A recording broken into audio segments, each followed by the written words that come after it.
अरे तेरा काम निपटा है कि नहीं? जी मम्मी जी, सारा काम हो गया। ठीक है तो मम्मी जी, अब चलती हूँ मैं। चलती हूँ? अब तू कहाँ चल दी? वो मम्मी जी, मैंने आपको बताया था ना, पापा की तबीयत ठीक नहीं है, तो बस पापा से मिलने के लिए जा रही हूँ। तू कल परसों तो उनके लिए मिलने के लिए गई थी, अब ये कौन सा मतलब हुआ? रोज रोज चल देती है। जी मम्मी जी, अब उनकी कोई देखभाल करने वाला कोई नहीं है ना, और मम्मी जी ना ही तो वो अपना अच्छे से ध्यान रख पा रहे हैं और ना ही कुछ खा पी रहे हैं। अब मम्मी जी, मैं उनके पास में जाऊंगी, उनके लिए कुछ बनाऊंगी, तब जाके उनको कुछ खिलाऊंगी और थोड़ा बहुत काम भी करके आ जाऊंगी मम्मी जी। ठीक है, जा अब। रोज रोज की सरदर्दी हो गई है तो।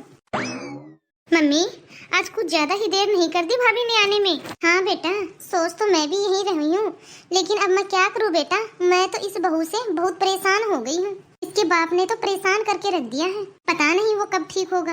अरे मम्मी, आप भी ना क्या बात कर रहे हो? भाभी ना मम्मी मजबूरी में जाती हैं, ना कि पार्टी करने के लिए। अरे अब तू ज्यादा चपड़ चपड़ मत कर, मुझे मत सिखा।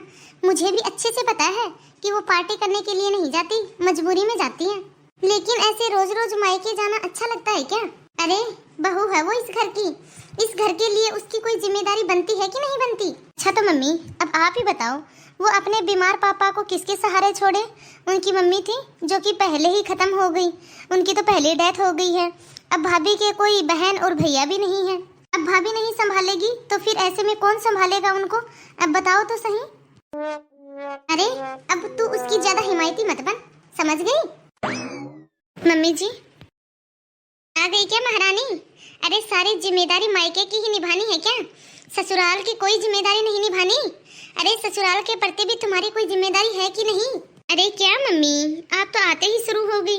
मम्मी जी, मुझे कौन सा शौक है वहाँ पे जाने का, मैं तो मजबूरी में जाती हूँ वहाँ। यदि मैं नहीं करूँगी तो फिर कौन करेगा? उनकी देखभाल करने वाला मेरे अलावा और है भी कौन? मम्मी जी, मैंने आपसे कहा तो था कि मैं अपने बीमार पापा को यहाँ पे ले आती हूँ, लेकिन मम्मी जी आपने ही तो मना कर दिया। मम्मी जी, मम्मी के जाने के बाद पापा बिल्कुल। अरे बस बस, अब तू ये अपनी रामायण मुझे मत सुना, अब जाके चुपचाप खाने की तैयारी कर ले, बहुत देर हो गई है। जी मम्मी जी, ठीक है। बस अब अपने बाप से मतलब रह गया है, हम तो इसके कुछ लगते ही नहीं है, मुंह उठाती है और चली जाती है।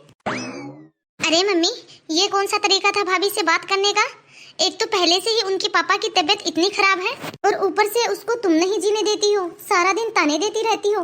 अरे वो घर को संभाल तो रही है अच्छे से, यहाँ का और वहाँ का जैसे भी कर रही है, संभाल तो रही है ना। आप तो कुछ भी नहीं करती हो ना मम्मी। अरे तू तो चुप ही रहा कर, अब इतनी भी बड़ी नहीं हो गई है तू, मुझे सब पता है मैं क्या कर रही हूँ। अरे मम्मी, आपसे तो बात करना भी बेकार है। हाँ हाँ, तो फिर जाना यहाँ से, मत कर मुझसे बात, मुझे भी कोई शौक नहीं है तुझसे बात करने का, मुझे किसी से भी बात नहीं करनी, जा चली जा यहाँ से।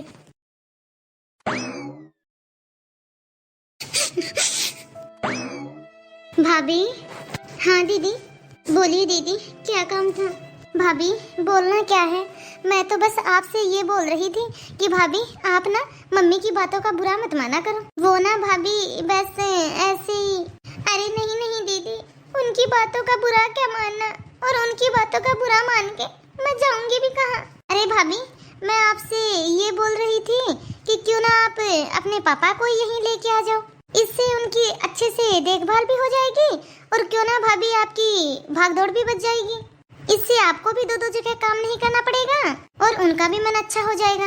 दीदी आप बोल तो बिल्कुल सही रहे हो, लेकिन दीदी इस बारे में मैंने मम्मी जी से बात की थी, लेकिन मम्मी जी ने साफ साफ मना कर दिया। अरे हाँ, ये बात मैं तो भूल ही गई थी। भाभी आप एक काम करो, मेरे पास ना एक बहुत ही अच्छा आइडिया है। कैसा लगा भाभी आपको मेरा आइडिया? ठीक है दीदी, ऐसा ही कर लेते हैं। मम्मी जी, शायद आप सही बोल रहे थे, ससुराल ही मेरा घर है और मुझे ससुराल के बारे में सोचना चाहिए, ना कि मायके के बारे में। इसलिए मम्मी जी, मैंने चाचा की लड़की को बोल दिया है, आज से पापा जी की भैया ही उनकी देखभाल करेंगे और उन्हीं के साथ में रहेंगे वो। अरे बहू, मैं तो जो भी बोलती हूँ सही ही बोलती हूँ, देर से ही सही, लेकिन तुझे समझ में तो आया।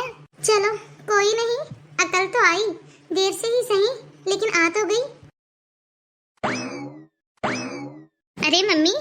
बात है, आज तो बड़े खुश नजर आ रहे हो। अरे बेटा अकल आ गई आज उसे। क्या मतलब मम्मी, मैं कुछ समझी नहीं। अरे बेटा तेरी भाभी है ना, उसको अकल आ गई है।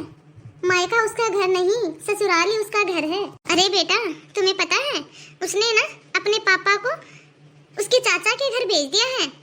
अब से वही लोग उसकी देखभाल करेंगे। हाँ चलो अच्छा है, देर से ही सही, लेकिन मेरा पिंड तो छूटा। अरे मम्मी क्या बात कर रही हो, पिंड नहीं जमीन जायदाद छूट गई आपकी। जमीन जायदाद? अरे मम्मी अब कैसे समझाऊं मैं आपको। आप एक बात बताओ मम्मी मुझे, भाभी की कोई बहन है? नहीं तो बेटा कोई भाई है? नहीं बेटा।